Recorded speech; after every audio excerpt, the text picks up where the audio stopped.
ihsan, ya. Sebagaimana disebutkan di dalam Ushulus Tsalatsah, barangkali sebagian antum sudah mempelajarinya. Di situ disebutkan oleh penulis, "I'lam rahimakallah, yajibu alaina ta'allumu arba'ati masail." Wajib bagi kita untuk mempelajari 4 perkara. Yang pertama al-ilmu, yang kedua al-amalu bih, yang ketiga ad-da'watu ilaih, yang keempat as-sabru al-adha. Ilmu, amal, dakwah, dan sabar. Ketika menjelaskan ilmu, beliau mengatakan yaitu ma'rifatullah wa ma'rifatul nabi wa ma'rifatul dinil Islam bil adillah. Mengenal Allah, mengenal Nabi, dan mengenal agama Islam dengan petunjuk, dengan dalil. Nah, inilah yang disebut dengan Ushulus Tsalatsah, 3 landasan pokok, yaitu mengenal Allah, mengenal Nabi, mengenal agama Islam dengan petunjuk. Dalam kitab tersebut disebutkan ma'rifatud dinil Islam bil adillah, mengenal agama Islam dengan dalil. Ada 3 tingkatan, 3 marotib. Tingkatannya adalah tersebut dalam hadis yang kedua ini, yaitu al-Islam, al-Iman, al-Ihsan. Nah, itulah tingkatan dalam memahami atau mengenal Islam dengan dalil. Al-Islam, al-Iman, al-Ihsan. Dan para ulama menyebutkan orang yang muslim belum tentu mukmin. Orang mukmin belum tentu muhsin. Ya. Maka muhsin adalah tingkatan yang paling tinggi. Kalau dikatakan belum tentu mukmin, bukan berarti tidak mukmin.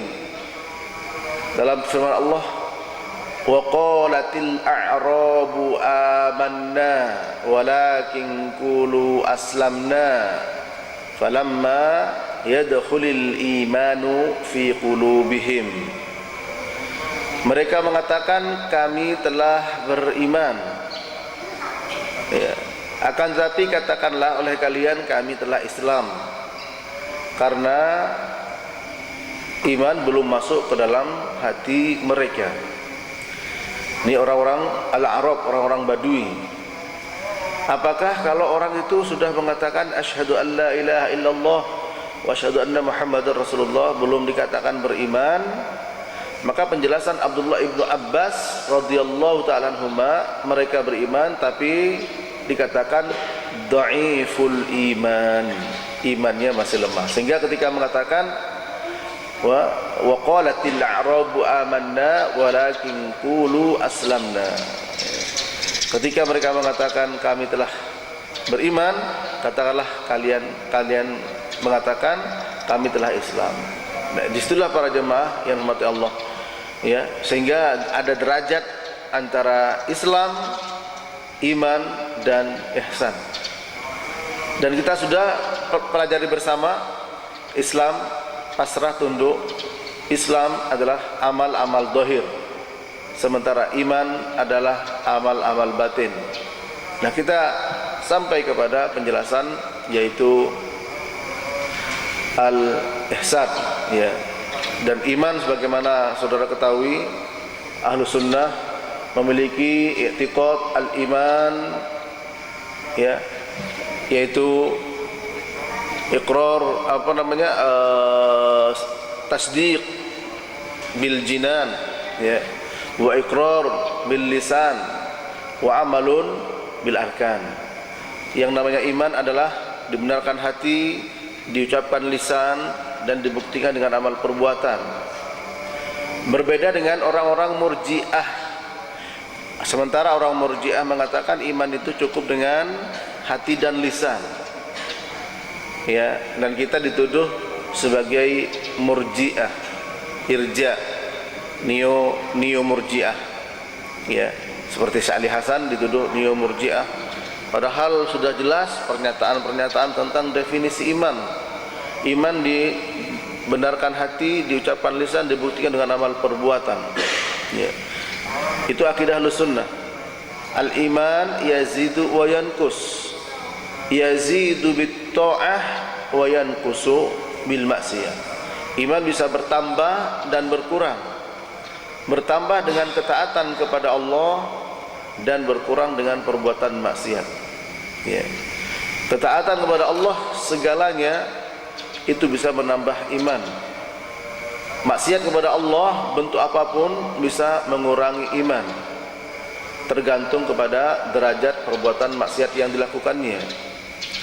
Menunjukkan bahwa iman itu memang bertingkat-tingkat. Ya. Karena iman bisa berkurang, bisa bertambah, berarti bertingkat-tingkat, berderajat.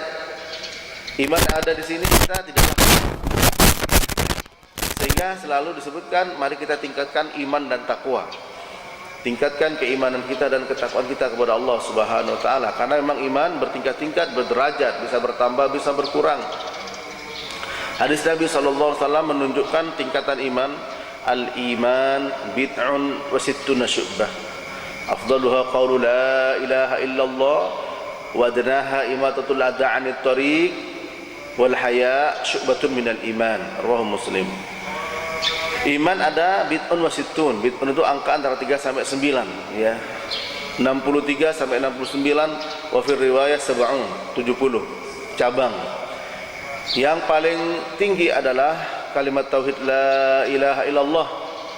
Yang paling rendah adalah menyingkirkan gangguan di jalan dan rasa malu, termasuk bagian dari iman. Ada seorang ulama, ada ulama yang mencoba untuk memperinci 60 cabang ini. Apa saja 60 cabang itu? Ya. Namun yang pasti harus kita pahami, rukun iman dan rukun Islam ini adalah tentu yang paling pokok dan yang paling penting, ya. Sehingga kalau lepas bagian yang pokok dan yang penting, ya, bisa terancam imannya, bisa lepas. Di sini para ulama Ahlus Sunnah tidak ada perbedaan pendapat dalam masalah, ya, bahwa iman itu bertambah dan berkurang, ya. Kemudian yang ada perbedaan pendapat, apakah dengan berkurangnya bentuk solat misalkan tercabut keimanan seseorang tersebut, itulah terjadi perbedaan pendapat, ya. Ada yang mengatakan orang yang tidak solat keluar dari keimanan, alias kafir, berdasarkan hadis Nabi, al-ahdu alladzi bainana wa bainahum as-shalah, man tarakaha faqad kafar. Perjanjian antara kami dengan mereka adalah salat. Kalau barang siapa meninggalkan salat maka telah kafir. Nah, inilah yang dipakai oleh sebagian ulama, bahwa orang meninggalkan salat dikatakan kafir. Sementara salat, ya, tidak lain adalah amal, ya. Dan iman adalah dengan hati, lisan dan amal. Apakah amal mencabut iman? Ya, maka jawabannya tergantung amal apa, ya. Kalau amalnya seperti sujud kepada selain Allah, bisa mencabut iman, ya. Adapun salat, ternyata ulama beda pendapat dalam masalah ini, ya. Sehingga perbedaan pendapat tersebut tentu tidak bisa dipaksakan untuk satu sama lain, ya, dipegang sebagai hujah, karena jumhur mengatakan tidak kafir, meskipun sebagian ulama mengatakan kafir. Karena kata-kata kafaro di sini, ya, kata-kata kafar, faman tarakaha faqad kafar, ya, kufur tidak selamanya menunjukkan kufur besar. Ya, sibabul muslim fusukun wa qitaluhu kufrun. Mencaci maki orang Islam adalah kefasikan, membunuhnya kekufuran. Nah, kufur di sini apakah keluar dari Islam? Ketika kita lihat surat Al-Hujurat, wa in ta'ifatani minal mu'minina iktatalu. Ketika dua kelompok orang beriman iktatalu, saling berperang, ya, faslihu bainahuma, maka damaikan keduanya. Meskipun ada kata-kata saling berperang, berarti kan saling membunuh, disuruh mengislah, suruh memperbaiki, ya. Nah, di sini menunjukkan apa? Menunjukkan bahwa para jemaah yang rahmat Allah, ya, membunuh, dalam hadis dikatakan kafar kufur, ya, sementara dalam ayat dikatakan masih diberi sifat iman. Berarti kata-kata kufur itu bukan keluar dari Islam, bukan kufur besar, tapi kufur kecil, kufur as-sughar. Ya, kufur ada dua, kufur akbar, kufur as-sughar. Ini saya sampaikan demikian, namanya taksilul ilm, ya, taksil pemahaman mendasar, sehingga kita ketika memahami suatu persoalan, ya, tidak rancu, namun dikembalikan kepada asas atau dasar-dasar sebagaimana Ahlus Sunnah wal Jamaah menjelaskannya. Ya. Kufur besar, kufur kecil. Kufur besar mengeluarkan Islam, orang dari agama Islam. Kufur kecil tidak. Nah, tapi tetap para ulama beda pendapat dalam hal tentang sholat ini. Tidak bisa dipaksakan memang. Ya. Namun saya condong dan cenderung kepada pendapat jumhur.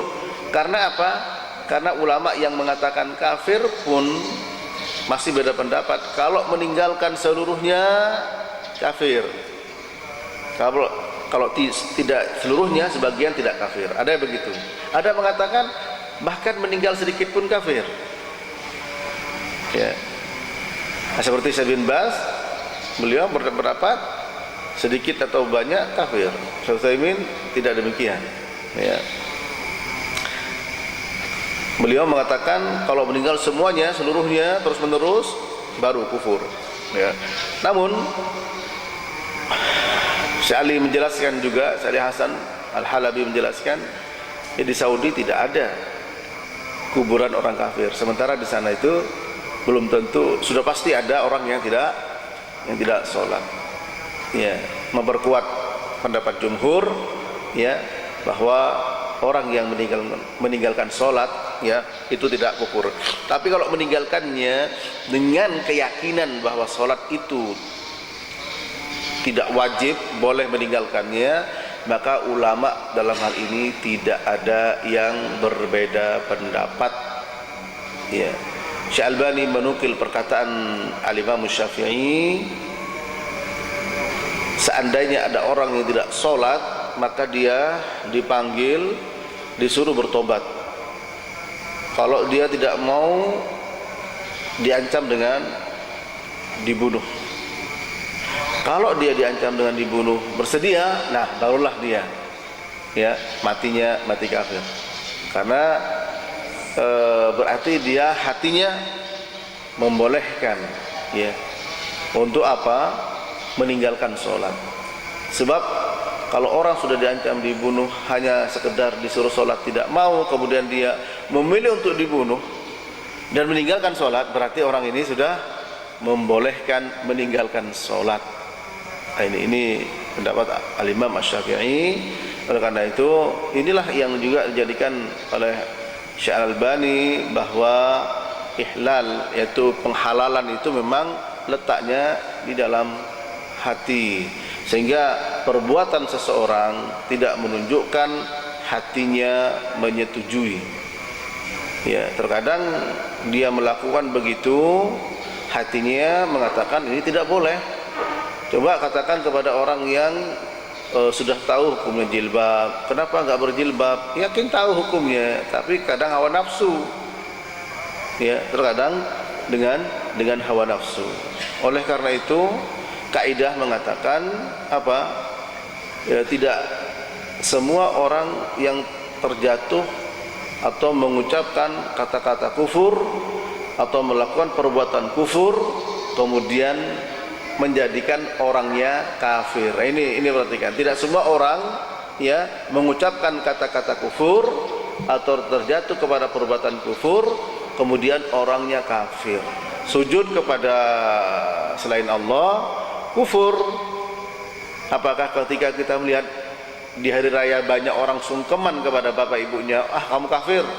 Ya, tentu tidak. Ya, tentu tidak.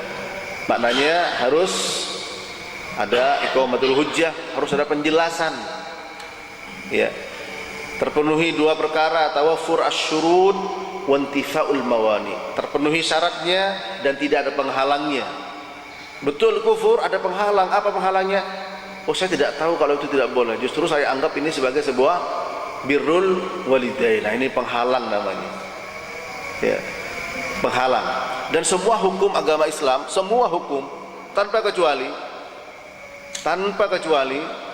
maka pelaksanaannya harus melihat kepada dua perkara ini: tawafur asyurut wa intifaul mawani, terpenuhi syaratnya dan tidak ada penghalang. Contoh sederhana, seorang wanita muslimah aqilah, ya, balighah, seorang wanita muslimah berakal alias dewasa, baligh, sudah baligh, berakal atau tidak gila, dan baligh. Bukankah wanita tersebut memiliki kewajiban untuk mengerjakan sholat?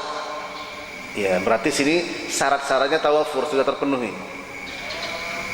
Akan tapi ada mawani, ada penghalang. Mawani, alhamdulillah, mawani jamak dari mani, ada penghalang. Penghalangnya adalah haid. Apakah dia wajib sholat?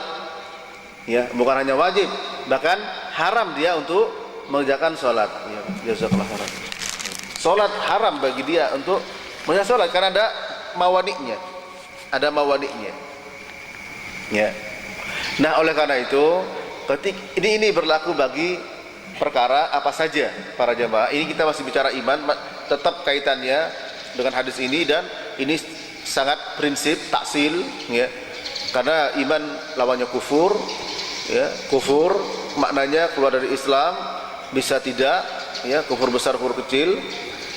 Karena iman juga bercabang-cabang, maka di sini kita harus pahami secara mendasar, ya, bahwa semua hukum itu hendaklah terpenuhi syarat-syaratnya dan tidak ada penghalangnya. Dan ini berlaku untuk hukum apa saja, ya. Sehingga ketika ada penghalang, maka tidaklah berlaku hukum tersebut. Contoh, ya, sebagaimana terdapat dalam hadis yang sahih, orang yang meninggal, sebelum dia meninggal, dia minta kepada keluarganya agar apa? Agar nanti jasadnya itu dibakar dan dibuang ke laut, ya, dibuang ke laut. Kemudian setelah dilakukan oleh keluarganya, ditanya oleh Allah Subhanahu wa taala, "Kenapa engkau melakukan itu?" Ya. Dia beranggapan dan berkeyakinan dengan dibakarnya jasad karena banyak dosa-dosa, dan jasadnya yang berupa abu yang sudah dibakar dibuang ke laut, dia beranggapan bahwa apa? Allah tidak mampu dan tidak bisa menyiksa dia. Ternyata apa? Setelah di hadapan Allah, Allah bertanya, "Kenapa engkau melakukan itu?" Apa jawabannya? "Karena aku takut kepada siksamu ya Allah." Akhirnya Allah mengampuni dia, ya, karena aku takut kepada siksamu. Dan takut ini para jemaah inti dari iman. Takut inti dari ilmu, ya. Takut ini inti dari segalanya. Innama yakhsyallaha min ibadihi al-ulama. Sesungguhnya yang takut kepada Allah hanyalah para ulama. Abdullah bin Abbas mengatakan, laisa al-ilmu an kasratil hadis walakin al-ilma an kasratil khasyah. Bukannya ilmu banyaknya ngomong, tapi ilmu banyaknya rasa takut kepada Allah Subhanahu wa taala. Dengan jawaban seperti itu Allah taala mengampuninya. Yang menjadi pembahasan penting bagi kita adalah, pertama, orang tersebut memiliki keyakinan ketika jasadnya sudah dibakar dan sudah menjadi abu dan dibuang ke laut, keyakinan dia Allah tidak bisa menyiksa dia, Allah tidak mampu untuk mengazabnya, karena sudah yang namanya abu, ya, dibuang ke laut, sudah jadi apa sudah. Maka keyakinan semacam ini, ya, tentu tidak perlu diragukan kalau adalah keyakinan kufur, keyakinan kufur, ya. Namun Allah Subhanahu wa taala Maha tahu dengan keyakinan dia. Kemudian Allah tidak serta-merta mengadab dia, tapi Allah bertanya, padahal Allah tahu. Allah bertanya. Ketika menjawab, "Saya takut kepada siksamu," Allah ampuni. Nah, ini pelajaran besar bagi kita. Maknanya ketika seseorang melakukan sesuatu, ya, maka tidak serta-merta bisa kita hukumi, kecuali haruslah ditanya, harus ada qarinah, apa motivasi melakukan itu. Ya, kalau sudah ada indikator, beberapa indikator jelas, baru dihukum. Ya. Nah, ternyata melakukan seperti itu, dia apa? Dia mengatakan bahwa saya takut kepada siksamu. Maka di sini ada penghalang, ya. Dengan alasan itu kemudian Allah Ta'ala mengampuni orang tersebut, ya. Iman bercabang-cabang, ya. Ini taksilul ilm para ikhwan, ya, perkara-perkara yang harus kita pahami, sehingga dengan memahami perkara-perkara itu, definisi iman, definisi kufur, macam-macam kufur, ada besar ada kecil, ya. Kemudian perbedaan para ulama dalam hal ini, lantas apa yang mengeluarkan orang dari iman sehingga membuat dia kafir, bagaimana prosesnya, ini merupakan perkara penting. Kalau tidak, kita bisa terjatuh kepada dua pemahaman yang sesat, ya, entah Khawarij entah Murji'ah. Ya, kalau Khawarij mengatakan semua perbuatan dosa itu bisa membuat orang keluar dari agama Islam dan kekal dalam api neraka. Kekal dalam api neraka, itu Khawarij. Oleh karena itu hadis, ya, perawi hadis, sebagian ahli hadis mengambil dari Khawarij. Kenapa? Selama tidak berkaitan dengan madhabnya. Mengapa diambil dari Khawarij? Karena Khawarij orangnya jujur, tidak berdusta. Sebab kalau dusta, dosa besar. Nah, dosa besar konsekuensinya kufur, kafir. Kafir konsekuensinya khalidan finnar, kekal dalam api neraka. Ya. Sehingga, ya, penjelasan para ulama, ya, bahwa sebagian dari hadis yang diriwayatkan oleh Khawarij, mereka juga mengambilnya dilihat dari sisi fiqh dia, yaitu tidak berdusta. Ya, karena dusta bagi mereka adalah merupakan dosa besar. Syekh Saleh As-Suhaimi rahimahullah taala, beliau sering datang ke sini, beliau buta. Beliau juga punya majelis di Masjid Nabawi. Beliau mengatakan itu Khawarij dulu.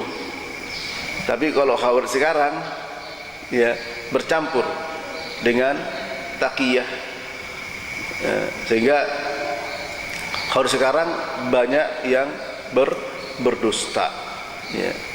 Orang yang kena pemikiran Khawarij yang sekarang ini taqiyah, banyak mereka yang berdusta. Untuk memberikan inilah, kalau mau seperti Khawarij yang sebenarnya, jangan berdusta. Kalau Khawarij dulu gentle dengan keyakinannya, ya, ya memang di antara akidah Khawarij adalah yaitu mengeluarkan pelaku dosa besar dari agama Islam. Ya, di samping memiliki pemahaman yaitu al-khuruj alal hukam, keluar dari pemerintahan yang sah. Keluar dari pemerintahan yang sah dengan menghunuskan pedang kepada mereka. Nah, sekarang yang diambil hanya keluar saja, tapi untuk berdustanya, ya, mereka tetap melakukan kedustaan itu. Allahu a'lam. Kemudian ikhwan fiddin rahimani wa rahimakumullah, setelah berbicara iman, kemudian berkata malaikat Jibril, fa akhbirni anil ihsan, beritahukan kepadaku tentang ihsan, ya, ihsan. Apa kata beliau? An ta'budallaha ka'annaka tarah, fa in lam takun tarah fa innahu yarak. Ihsan adalah engkau beribadah kepada Allah seakan-akan engkau melihatnya. Kalau engkau tidak bisa melihatnya, maka sesungguhnya Allah melihatmu. Dan tentu akidah ahli sunnah dari sini ka'annaka, seakan-akan engkau melihatnya. Akidah ahli sunnah, ya, perhatikan, kalau ada orang mengaku ngomong bisa melihat Allah, maka itu dusta. Allah tidak bisa dilihat di dunia ini. Ya. Sampai-sampai Nabi Musa pun ketika minta, ya, untuk bisa melihat Allah, maka tidak mampu. Kemudian apa? kemudian disuruh lihat ke gunung, ya. Allah memperlihatkan kepada gunung, gunung itu hancur, ya. Gunung itu hancur karena tidak mampu. Tapi nanti di surga ketika ahli surga masuk surga bisa melihat Allah, ya. Bagaimana kok bisa? Ya, pertama adalah nas, yang kedua adalah kemampuan yang ada di surga itu, kekuatan yang diberikan jauh lebih besar. Seperti dalam hadis disebutkan kekuatan makan dan minum dan jima 100 kali dibandingkan dengan di sini. Kemudian tingginya manusia kurang lebih sampai 33 meter seperti tingginya Nabi Adam. Iya, 60 hasta, 30 meter. Usianya 30 antara 33 tahun. Ini kekuatan. Ya, dari sisi kenapa di akhirat kita bisa melihat Allah Subhanahu wa taala. Selain pertama nas, ya, bahwa Allah bisa dilihat, Allah buka hijabnya, ya. Kemudian yang kedua adalah penjelasan para ulama, kita diberikan kekuatan tidak sebagaimana kekuatan yang ada di sini, ya. Nah, ihsan seakan-akan melihat Allah. Kalau antum mendengar hadis yang menjelaskan bahwa Nabi pernah melihat Allah dengan mata, ya. Nah, di sini dijelaskan dengan hadis yang lain, bukan mata telanjang tapi mata hati. Dari sinilah lepaslah labes bahwa yaitu kerancuan bahwa keyakinan Allah tidak bisa dilihat di bumi ini siapapun dia, tapi nanti di akhirat kita bisa melihat Allah. Kalau di sini dikatakan engkau beribadah kepada Allah seakan-akan engkau melihat Allah, seakan-akan, ya, menunjukkan kehadiran kita dalam sholat. Oleh karena itu disebutkan oleh Ibnu Rajab bahwa muhsin itu lebih tinggi daripada mukhlis. Orang ibadah dengan ikhlas, ya, seperti orang bekerja ada bosnya, itu ikhlas. Ada bos, dia kerja bagus, itu ikhlas, ya. Tidak ada bos tidak bagus, berarti tidak ikhlas. Kenapa ada bos dia kerjanya bagus? Ya karena dia mengharapkan balasnya dari bos. Jadi orang yang mengharapkan balasan dari Allah, itu ikhlas namanya, ya. Tapi orang yang ihsan, muhsin ini, meskipun tidak ada bos, dia bekerja dengan baik, ya. Meskipun tidak kelihatan bosnya, bekerja dengan baik, maka dia adalah ihsan, ya, muhsin. Maka orang yang beribadah, ya, ihsan ini, muhsin, lebih tinggi daripada mukhlis. Diberikan perbandingan dengan orang yang bekerja, ada bosnya, bekerja dengan baik, tidak ada bosnya, ya biasa-biasa saja, ya. Itu orang mukhlis namanya. Ya, padahal kalau ikhlas memiliki kedudukan yang tinggi, tapi ternyata, ya, ihsan itu lebih tinggi daripada ikhlas, ya. Maka derajatnya ihsan sangat besar, ya. Anta'budallaha ka'annaka tara fa illam takun tara fa innahu yarak. Beribadah kepada Allah seakan-akan engkau melihatnya. Kalau engkau tidak bisa melihatnya, maka Allah melihatmu. Nah, ini menunjukkan, ya, kita disuruh beribadah dengan khusyuk, ya.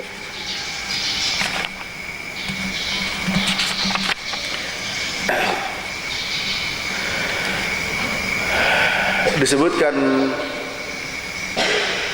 oleh Syekh Muhammad bin Shalih Al-Utsaimin, ya, ihsan itu adalah badul khair, ya, wal ihsan fi haqqil khaliq. Ihsan adalah mengerahkan segala kemampuan untuk melakukan kebaikan, ya, dan berbuat kebaikan dengan hak, menjalankan haknya al-khaliq, yaitu haknya Allah Subhanahu wa taala, ya. Dengan cara apa? Bi antabani ibadataka 'ala al-ikhlas lillahi ta'ala wal mutaba'ah li Rasulillah sallallahu alaihi wasallam, yaitu engkau membangun ibadahmu dengan ikhlas semata-mata karena Allah dan mengikuti Rasulullah sallallahu alaihi wasallam, ya. Wa kullama kunta akhlasa wa adba kunta ahsan.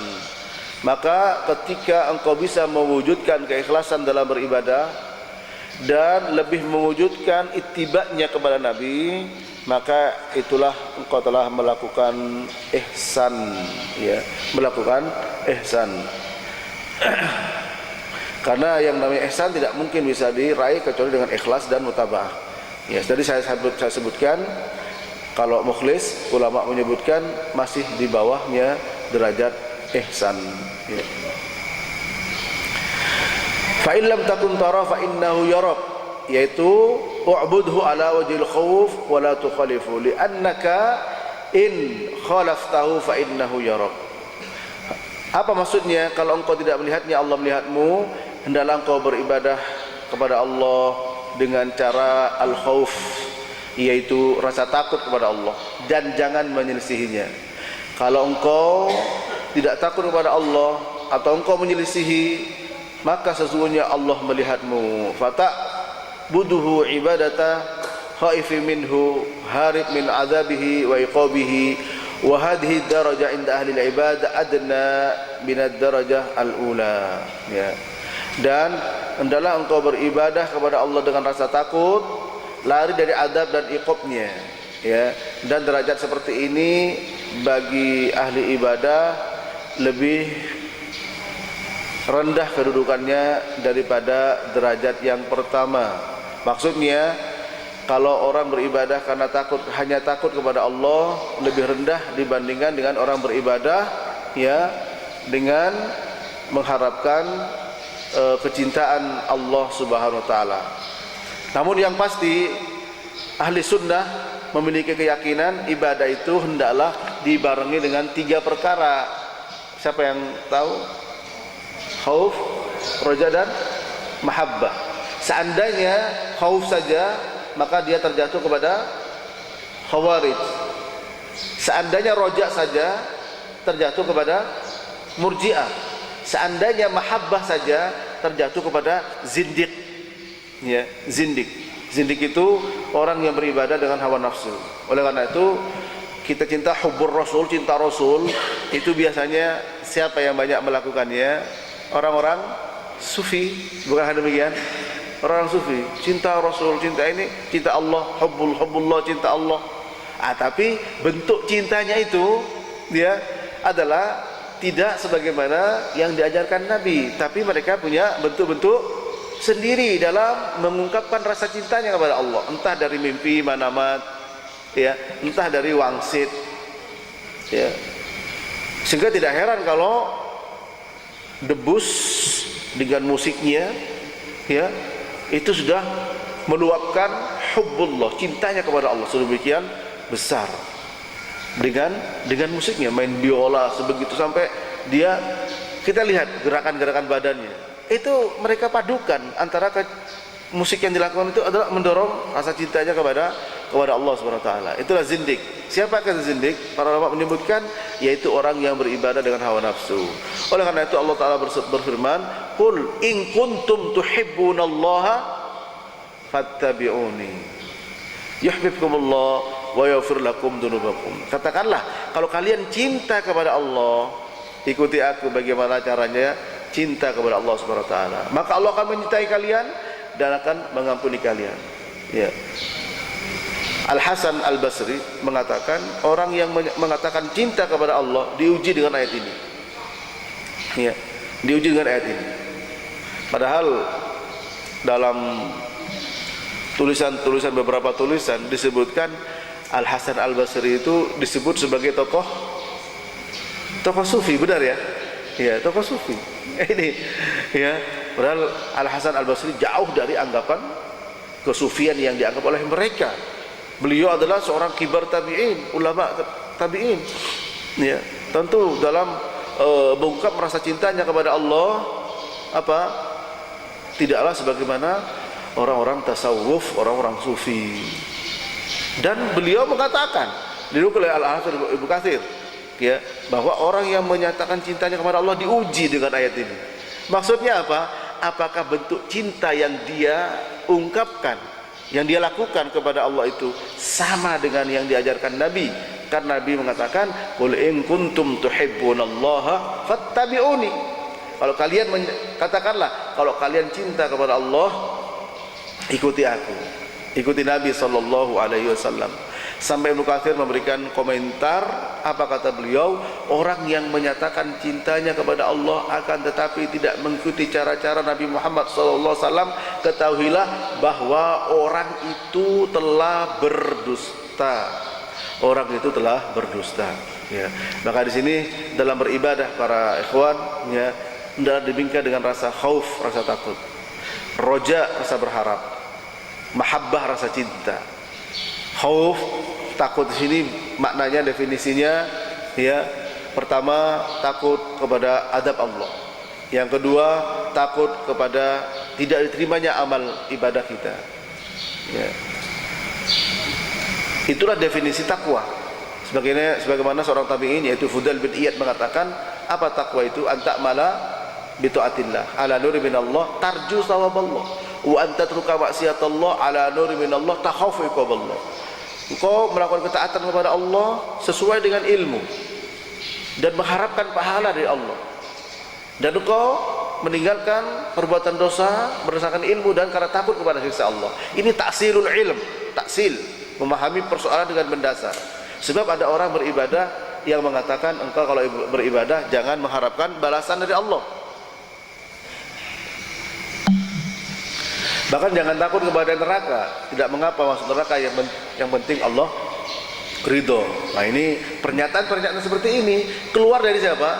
Biasanya orang-orang sufi, para jamaah sufi, ya, berdasarkan anggapan-anggapan, kan perasaan, main perasaan, ya. Dan ternyata kalau kita perhatikan, orang-orang itu salah dalam mendefinisikan ikhlas. Seakan-akan di sini disamakan, contoh pernyataannya. Ini saya berikan sama antum, ini air ini saya ikhlas. Ya, saya ikhlas, ya kan? Saya ikhlas. Apa maksudnya? Tidak minta balasan. Nah, ketika beribadah, kamu beribadah pada Allah dengan ikhlas, jangan minta balasan. Nah, ini jadi seakan-akan menyamakan kata-kata ikhlas, tidak minta balasan kepada manusia. Padahal kita beribadah kepada Allah, minta apa? Minta balasan. Yang namanya ikhlas adalah minta balasan kepada Allah. Yang namanya tidak ikhlas, ya, pertama tidak minta balasan kepada Allah, minta balasan pada orang lain, pada selain Allah. Yang kedua, yang namanya tidak ikhlas lawannya apa? Ikhlas lawannya, ya, syirik. Ya, bentuknya syirik itu riya, sum'ah, ya, masuk syirik kecil, ya. Yang namanya tidak ikhlas adalah syirik, ya. Dan ketika orang minta balasan kepada Allah dari kepada yang lain, itu namanya tidak ikhlas. Ketika minta balasan kepada Allah saja, itulah namanya ikhlas, ya. Nah, ketika orang sufi mengatakan pernyataan tadi, kalau engkau ibadah pada Allah jangan minta balasan, nggak apa-apa masuk neraka, yang penting Allah ridho. Ini ada pernyataan semacam itu. Ini menyamakan dengan apa? Dengan manusia. Kalau manusia ikhlas, saya ikhlas, artinya nggak minta balasan pada dia. Nah, ketika tidak minta balasan pada manusia, tidak boleh dan tidak boleh menghindar, dan harus itu minta balasan kepada Allah. Sebagaimana dalam Al-Quran Allah Ta'ala berfirman, innama nud'imukum liwajhillah la nuridu minkum jazaan wala syukura. Sesungguhnya kami memberikan makanan kepada kalian, nud'imukum liwajhillah, mengharapkan apa? Wajah Allah Subhanahu wa taala. La nuridu minkum, kami tidak menghendaki dari kalian apa? Jazaan, balasan. Wala syukura, dan ucapan terima kasih. Nah, ini para jemaah, itu baru namanya ikhlas, minta balasannya kepada Allah, bukan minta balasan kepada manusia. Nah, karena orang sufi itu pakai perasaan, Yang namanya ikhlas kan nggak minta balasan. Oleh karena itu kalau kamu sholat jangan minta balasan pada Allah Ta'ala. Sangat bertentangan dengan prinsip Ahlus Sunnah. Sangat bertentangan dengan prinsip Ahlus Sunnah. Ya. Orang ibadah harus minta balasan kepada Allah Subhanahu Wa Ta'ala. Oleh karena itu Fudail bin Iyad seorang tabi'in memberikan definisi yang namanya ketakwaan itu apa? At-taqwa an ta'mala bi ta'atillah ala nuri min Allah tarju thawaballah wa an tatruka ma'siyatallah ala nuri min Allah takhafu iqaballah. Yang namanya takwa adalah engkau melakukan ketaatan kepada Allah dengan apa? Sesuai dengan ilmu, ya, yaitu sesuai dengan sunnah tentunya. Kemudian engkau mengharapkan pahala, balasan dari Allah, dan engkau meninggalkan perbuatan dosa maksiat kepada Allah sesuai dengan ilmu, dan engkau takut kepada siksa Allah. Sehingga jangan heran ya kalau kita sering mendengar, bahwa saya masih hafal karena dulu juga melakukannya, ya, ada ucapan Robi Kila, ini katanya benar apa tidak, namanya Kila dhaif, lemah, ya, katanya perkataan Rabi'atul Adawiyah. Pernah dengar nama itu? Rabi'atul Adawiyah seorang sufi. Apa? Ilahi lastu lil firdausi ahla wala aqwa ala naril jahimi fahabali taubata waghfir dhunubi fa innaka ghafirudz dzambil azimi dhunubi mithlu a'dadir rimali fahabali taubata waghfir dhunubi. Itu dibaca biasanya habis adzan sampai qomat, ya. Coba kita perhatikan artinya. Ilahi, ya ilahi, ya ilahi, maksudnya ya ilahi, ya-nya dihapus. Wahai ilahku, lastu lil firdausi ahlan, aku tidak pantas menjadi penghuni surga firdaus.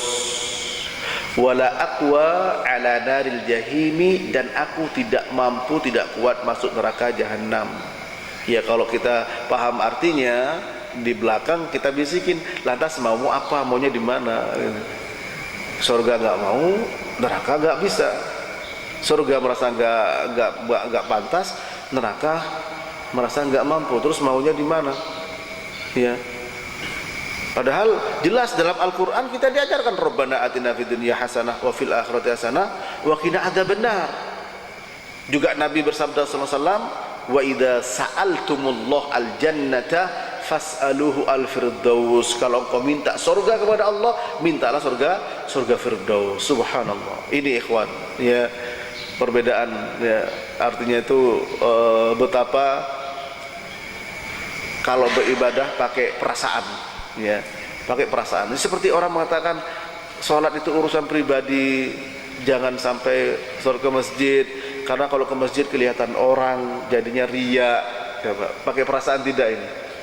Ya memang alasannya riya, kan masuk akal riya, tapi kayak perasaan, ya.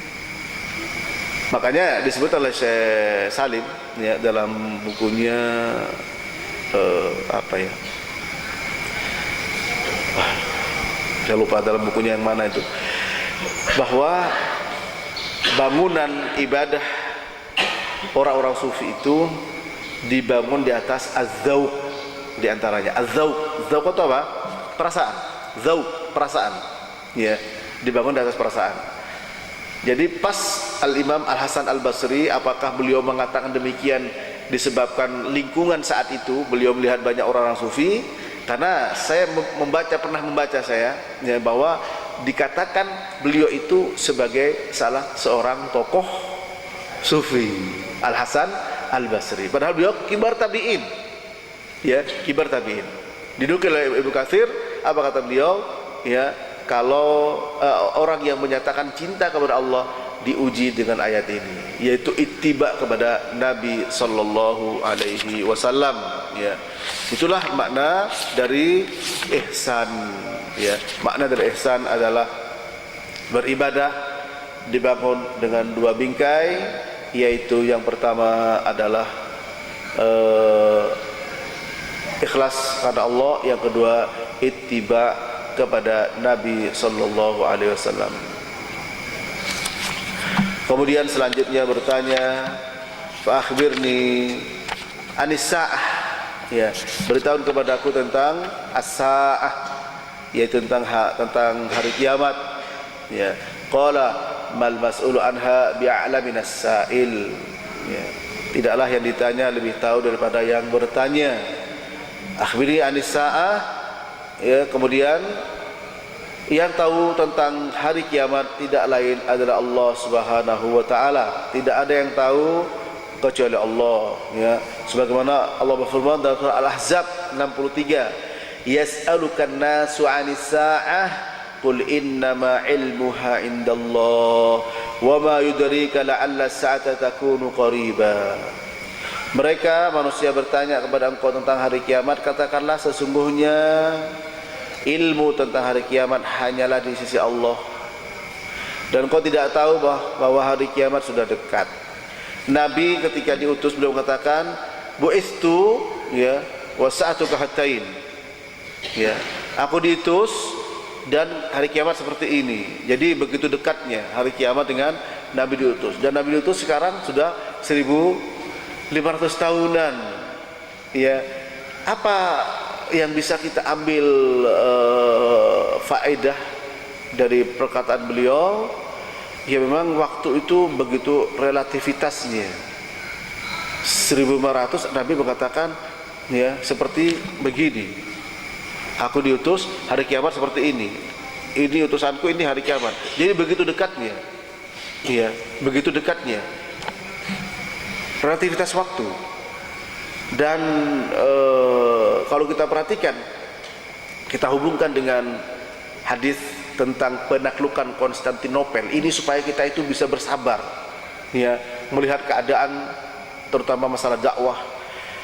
Melihat Nabi mengatakan Konstantinopel akan ditaklukkan, kemudian Romawi. Ya, berapa kali saya sampaikan, ternyata setelah itu Ali bin Abi Thalib sebagai pimpinan pasukan perang menyusun siasat bagaimana bisa menaklukkan Konstantinia, yang kita kenal dengan istilah Konstantinopel, ya. Kemudian diikuti panglima berikutnya, hingga siapa yang menaklukkan Konstantinopel? Siapa yang tahu, Pak? Siapa? Muhammad Al-Fatih. Itu kapan? Kurang lebih disebut Al-Albani dalam silsilah Al-Hadis As-Sahihah 800 tahun setelah Nabi bersabda. Bukankah ini relativitas waktu? Bagi kita 800 tahun, kita saja umur 40 sekian sudah oglek-oglek katanya orang Jawa.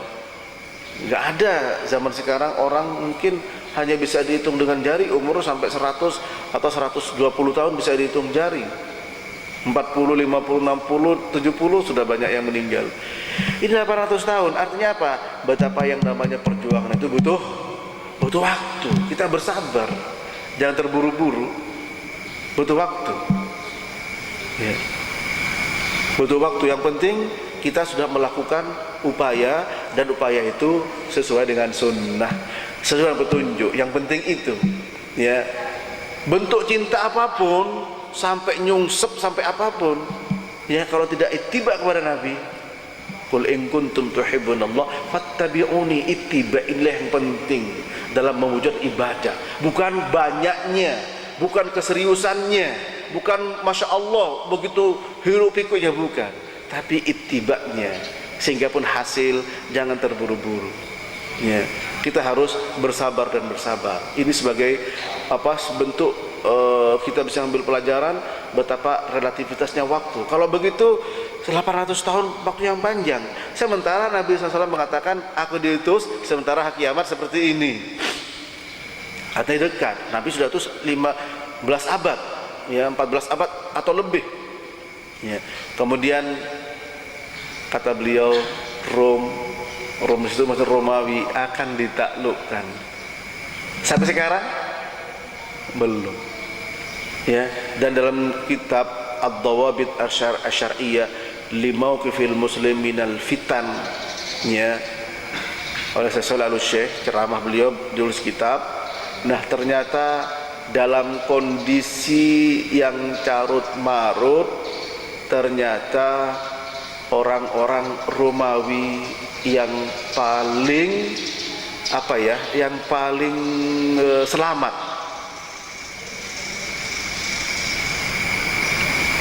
Ini hadis dibawa oleh seorang sahabat, kalau kesal Hudzaifah bin Yaman, ya nanti saya rujuk kembali. Kemudian yang paling penting apa alasannya? Ternyata mereka ini memiliki sikap penyabar,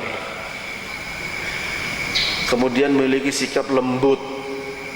Apa kata beliau? Bukan berarti untuk memuji-muji mereka, karena memang sifat sabar dan lembut dan tidak terburu-buru ini merupakan akhlak dan karakter dari agama Islam.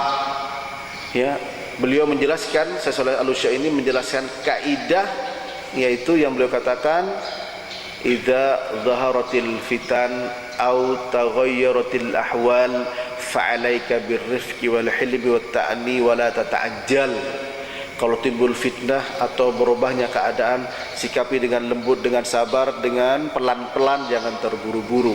Ternyata sikap seperti itu dimiliki oleh orang-orang Romawi, sehingga ketika terjadinya hiruk pikuk, mereka lah yang masih bisa eksis. Kata beliau, bukan berarti memuji-muji orang-orang kufar, tapi ini adalah pelajaran besar bagi kita yang seharusnya itu dimiliki oleh kaum muslimin. Nah, oleh karena itu ikhwan para jemaah yang rahmati Allah, ya, kalau kita melihat relativitas waktu tadi, ya, seperti orang yang meninggal di alam kubur saja, yang sudah meninggal sejak Nabi Adam, bagi orang yang beriman itu sangat sebentar. Bahkan dalam hadis yang sangat panjang, hadis Al-Bara Ibnu Azib, ya, orang yang ketika bisa menjawab pertanyaan mungkar dan nakir, dia apa jawabannya? Ya Rob, aqimis sa'ah, ya, hatta arji'a ila mali wa ahli. Ya Allah, segerakan hari kiamat sehingga aku bisa berjumpa dengan keluargaku dan dengan hartaku. Orang bilang seperti semalam saja. Tapi bagi orang yang disiksa, ya Rabb la tuqimis sa'ah, ya Allah jangan engkau segerakan hari kiamat, karena nantinya akan mengalami betapa lebih berat siksa yang harus dia hadapi pada hari kiamat. Ini relativitas waktu. Maknanya mari kita pergunakan waktu ini, kemudian sesuai dengan kapasitas kita masing-masing, namun jangan sampai ada yang berbeda. Yang paling penting kesamaannya adalah pertama, perlunya kesabaran dalam perjuangan. Nah, di sini barangkali, ya, niatan kita masing-masing adalah sama, berada di satu komunitas semacam ini, maka kita ya bersabar, ya, karena jangkanya waktunya panjang. Mungkin juga kepada anak cucu kita, jangan sampai bangunan-bangunan, bukan bangunan fisik, ya, tidak hanya sebuah bangunan fisik, bangunan-bangunan Islam yang sudah dakwah, yang sudah dibina sedemikian rupa, ya, dihancurkan begitu cepatnya. Karena apa? Karena ketidaksabaran. Ya, ketidaksabaran di sini diukur dari tidak ittiba'nya di dalam memperjuangkan agama Islam. Allah tidak membutuhkan hasil, tapi Allah yang kita diminta oleh Allah Ta'ala, kul hadihi sabili ad'u ila Allah ala basiratin ana wa manittaba'ani. Katakanlah, inilah jalanku yang aku mengajak kepada Allah di atas basirah, di atas ilmu. Ini jalanku, ini jalannya Allah. Kita ikuti jalannya Allah Subhanahu wa Ta'ala. Perlu kesabaran, ya, sehingga tidak perlu kita, ya, ikut-ikutan, ya, ikut-ikutan macam-macam, ya, karena Islam tidak mungkin bisa diperjuangkan dengan cara demokrasi. Islam tidak mungkin bisa diperjuangkan dengan cara-cara yang tidak Islami. Tidak akan mungkin bisa, ya, tidak akan pernah mungkin bisa. Memporak-porandakan, iya, ya. Baiklah ikhwan, barangkali sampai di sini dulu kajian kita. Ya, afwan, harus kesabaran juga sampai kapan bisa selesai. Yang pasti silakan, dari apa yang kita kaji tadi, saya berupaya untuk menyampaikan apa yang saya mampu dari perkara-perkara yang sifatnya taksil.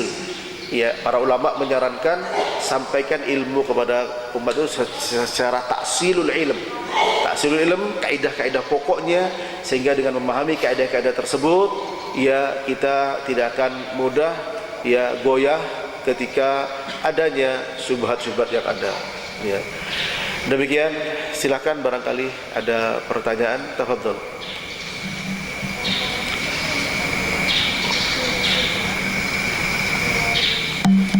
Ya, Pak Basal.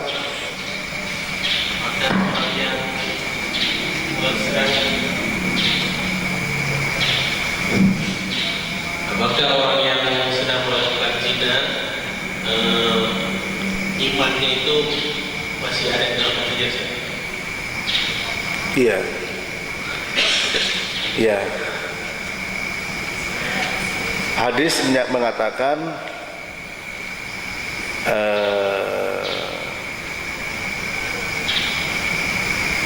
la yu'minu azani hina yazni. Ya, tidak beriman orang yang berzina ketika dia berzina.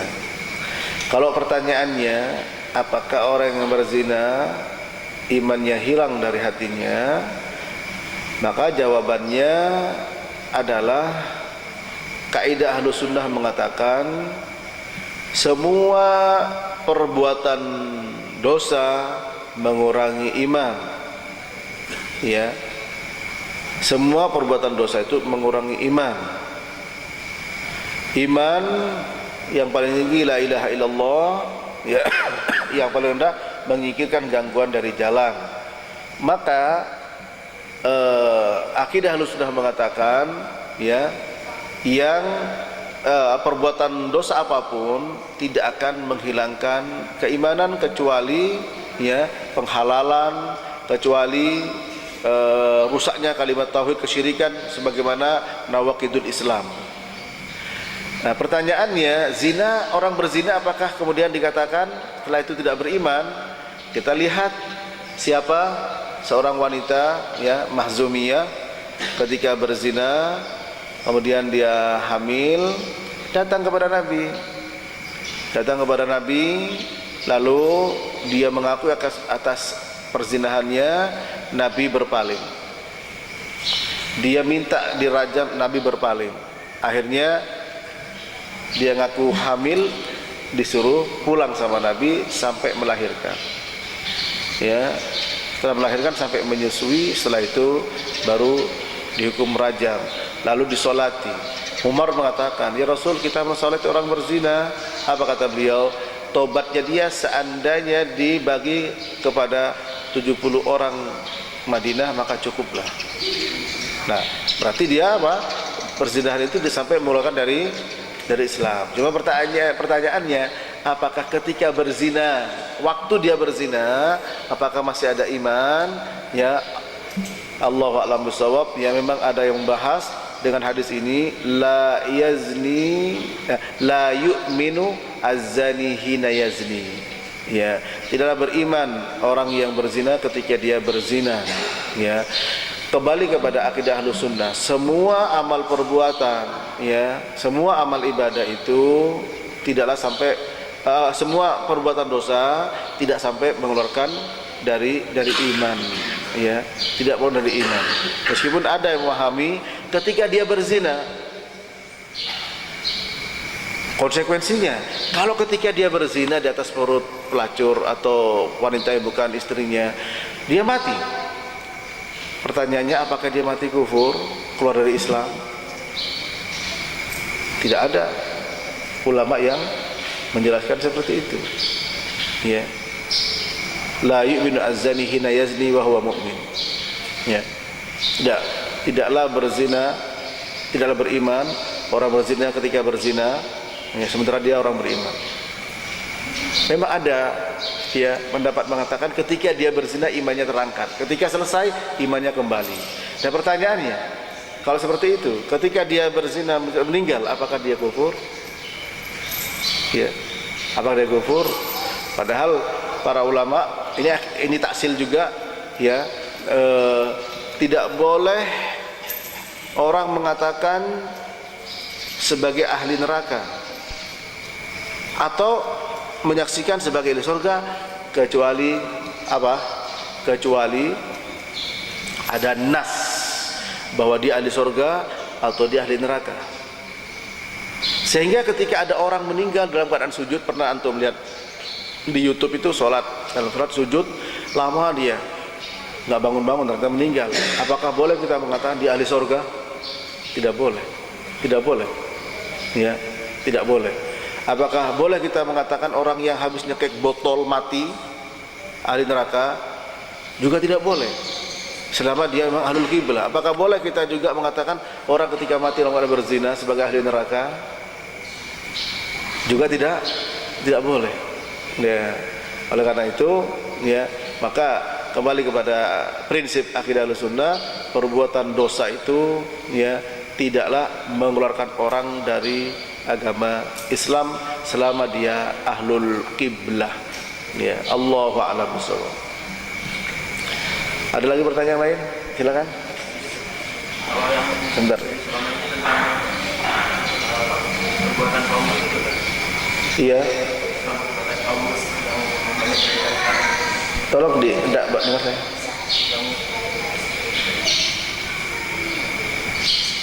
Tentang itu kan yang perbuatan kaum yang selama ini terjadi di media masyarakat, apakah mereka juga termasuk masih bisa diampuni perbuatan sebelumnya? Iya. Iya, semua perbuatan dosa apa saja, ya. Sekarang saya bertanya pada saudara sekalian, perbuatan dosa besar orang yang meninggal dalam keadaan belum bertobat, tapi dia meyakini tentang keesaan Allah, yaitu matinya bertauhid, apakah dia masuk neraka dulu atau langsung ke surga? Alhamdulillah. Yarhamkumullah.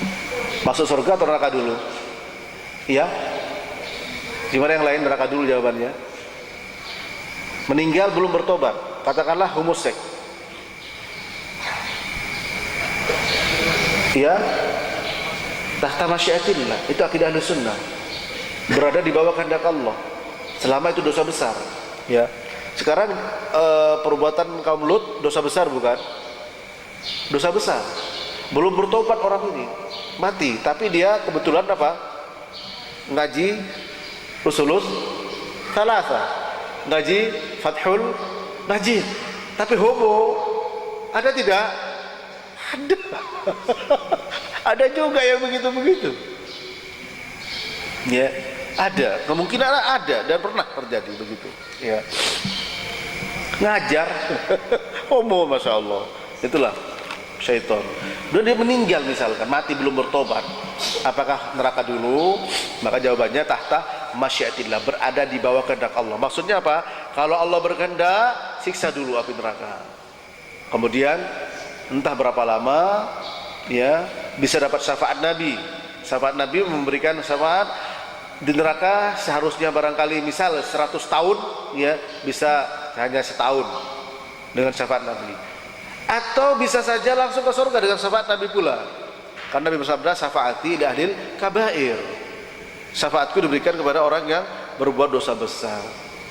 Nah, maka di sini bisa saja diampuni orang yang berbuat dosa kaum Lut meskipun belum minta ampun, apalagi kalau memang dia sudah bertobat dengan taubatan nasuha. Maka Allah Ta'ala akan menerima. Innallaha yaqbalu taubatal abdi ma lam yugharghir, rawahu Muslim. Bahwa Allah menerima tobatnya hamba, ya, meski sebelum nyawa masih sampai di kerongkongan. Dan dosa Lut, dosa kaumnya Lut, ya, yaitu dosa homoseks ini dosa besar. Namun apakah dosanya sepenuh bumi? Tentu barangkali tidak seperti itu, ya. Artinya masih ada dosa besar yang lainnya. Padahal Nabi bersabda, Allah berfirman, ya bani Adam, lau ataitani bi qurabil ardi khotaya thumma laqitani la tusyrik bi syai'a la ataituka bi qurabiha maghfiratan, rawahu Tirmidzi. Wahai anak Adam, seandainya engkau datang kepadaku dengan membawa dosa sepenuh bumi, tapi engkau datang kepadaku dengan tidak menyekutukanku, maka aku akan datang kepadamu dengan membawa, yaitu ampunan sepenuh bumi. Ya, ini menunjukkan kasih sayang Allah. Ya. Jadi diampuni. Bahkan diampuninya bisa jadi kalau apalagi minta ampun. Belum minta ampun saja ada kemungkinan untuk diampuni kalau Allah menghendaki. Ya, tafadhol.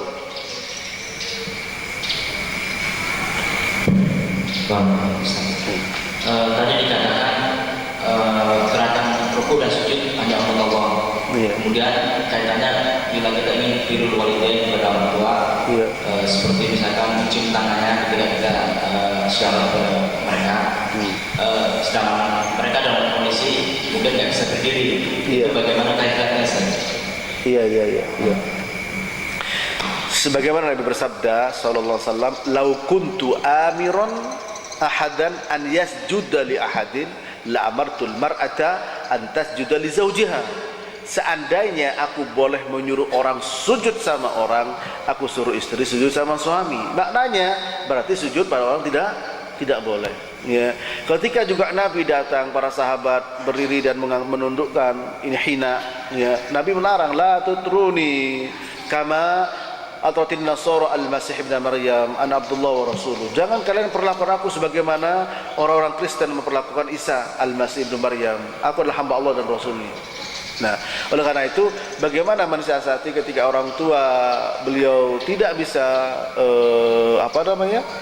berdiri, nah, tinggal duduknya di mana, di kursi. Kita siasati bagaimana caranya tidak sampai membuat badan kita terbungkuk sujud dan ruku. Kita hindarkan, meskipun niatnya tidak seperti itu, tapi bentuk fisik pun juga harus kita tinggalkan. Ya, masih bisa disiasati. Kalau misalnya duduk di sini, ya kita bisa duduk di sampingnya, tangan ambil sama-sama duduk, sama-sama duduk, tangan ambil, cium kepalanya, bisa. Ya, kalau sama-sama duduk di bawah, sama duduk di bawah, ya sejajar, ambil tangannya diangkat, cium, ya ngangkat cium begini, kemudian kita cium keningnya, dirangkul, bisa seperti itu. Masih bisa banyak disiasati, karena inhina begini ini, ya itu nggak boleh, apalagi sampai haik. Oh, itu orang Jepang. Nah, itu bagaimana antum bosnya Jepang, ya tolong antum jangan sampai ikut-ikutan, karena itu inhina, itu tidak dibenarkan, ya tidak dibenarkan, dilarang al-inhina, ya bentuk-bentuk seperti itu. Ada lagi? Iya, silakan. Mencium sedang dalam keadaan berbaring, Ya, yang dicium sedang berbaring, kita untuk bisa meskipun orang baring, ya mau dicontohkan silakan, saya akan cium tangan Anda. Ya, berbaring kita duduk, ya bisa pegang tangan, diangkat tangan kan bisa. mencium keningnya. Oh iya. Orang yang dicium keningnya posisinya dalam keadaan berbaring, kita itu menunduk. Iya.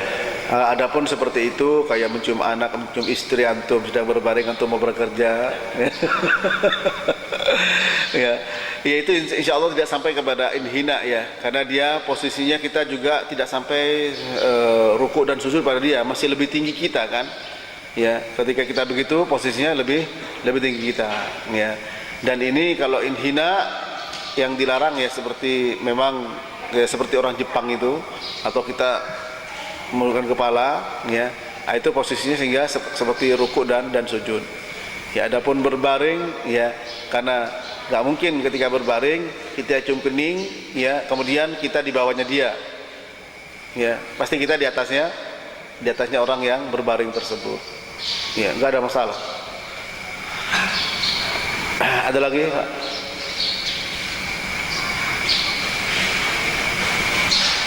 Baiklah, kalau tidak ada pertanyaan, ya, sampai di sini. Kemudian perlu disampaikan, beberapa ikhwan sudah banyak yang mengusulkan untuk melanjutkan kajian Riyadhus Shalihin, ya. Saya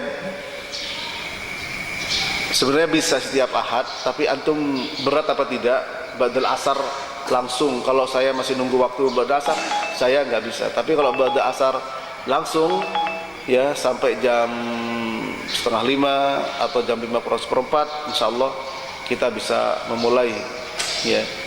Dan kalau ibu-ibu tinggal di komando sama suaminya, ya, insya Allah tempat sudah luas, bawa anak semua insya Allah cukup, ya. Di sini tinggal karena Riyadhus Shalihin kajian penting, ya, bagi saya, insya Allah juga bagi kita semua penting, manfaatnya sangat besar dari sisi akidah, dari sisi ibadah, dari sisi akhlak, ya, terutama dari sisi akhlak. Mudah-mudahan bisa kita mulai lagi, ya. Kalau memang bisa dimulai lagi, ya insya Allah besok bisa kita mulai, ya. Ikhwan-ikhwan, keberatan tidak di sini memulai kembali Riyadhus Shalihin, tapi setelah sholat asar kita langsung. Ya, maknanya ya antum harus bersabar nunda jalan-jalan bersama keluarga biasanya setelah asar. Tapi biasanya kan kalau langsung asar masih panas. Nah, sudah dari pada asar sepakat sama istri, habis asar kita jalan-jalan. Maknanya habis kajian. Nah, habis kajian itu kurang lebih jam 5 kurang seperempat itu sudah mulai sejuk, ya. Ayam lepas di Duku Zambur juga siap insya Allah. Kemudian juga joglo juga siap, hingga antum bisa ke sana habis kajian ini. Ya, artinya menunggu sebentar, paling nggak lama. Kalau kita mulai habis asar itu paling 1 jam paling lama. Nah, tapi kita rutin, ya, dan belum kita juga bisa istifadah. Kemudian ilmu terus kita berjalan, amal tetap berjalan. Nah, ini yang kita harapkan, sehingga dalam zaman yang kita penuh dengan ujian ini, kita diantaranya yang disarankan oleh para ulama adalah kita haruslah banyak mendekat kepada Allah SWT. Dan tentu thalabul ilmi ini adalah wasilah yang paling mulia dalam kita mendekatkan diri kepada Allah, karena dengan itu bertambah ilmu, insya Allah juga bertambah dengan amal. Wallahu a'lam, wa sallallahu ala nabiyina Muhammadin wa ala alihi wa sahbihi wa sallam, wa akhiru da'wana anil hamdulillahi rabbil alamin. Subhanakallahumma wa bihamdika asyhadu an la ilaha illa anta astaghfiruka wa atubu ilaik. Wassalamualaikum warahmatullahi wabarakatuh.